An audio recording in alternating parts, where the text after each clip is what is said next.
ছোট, তুই ঝাড় দিয়ে ময়লাগুলো আমাদের দিকে ফেলছিস কেন? ফেলেছি, বেশ করেছি। তুই কি পায়ে পা তুলে ঝগড়া করবি টুম্পা? গায়ের উপরে উঠে যাচ্ছ মানে তুমি? আমাকে মেরে ফেললো গো। এই কি হয়েছে টুম্পা? দাদা তোর টাকা আছে বলে কি তুই সবসময় চেঁচিয়ে আমাদের চুপ করে রাখবি? তোদের সঙ্গে কথা বলাটাই আমার পাপ হয়েছে। এই চলে এসো না। রাজু, তোমার দাদার মাছের ফিশারি আছে বলে এত টাকা। এই নাও, এই কেরোসিন তেলটা নিয়ে গিয়ে ফিশারিতে ঢেলে দাও। ঠিক বলেছো, তাহলে দাদার ফিশারি সব মাছ মরে যাবে। এটাই তো দাদার মাছের ফিশারি, কেউ কোথাও নেই তো, কেরোসিন তেলটা ঢেলে দেই। ফিশারিতে দুটো মাছ ধরে বাজারে বিক্রি করতে যাবো। এ কি, আমার ফিশারির সব মাছগুলো মরলো কি করে? এ তো কেরোসিন। স্বামী, আমাদের ফিশারির সব মাছ মরলো কি করে?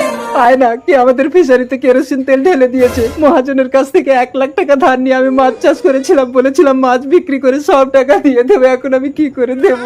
ওগো, চলো আমরা মোড়ল মশাইকে বিচার দেবো। চলো।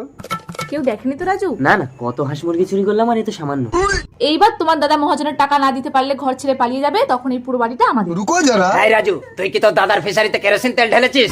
না তো মডেল মশাই, আমি ঢালিনি তো। মডেল মশাই দেখুন, ওদের হাতে এখনো কেরোসিন তেলের পাত্র আছে। মডেল মশাই, আমি রাগের মাথায় করে ফেলেছি।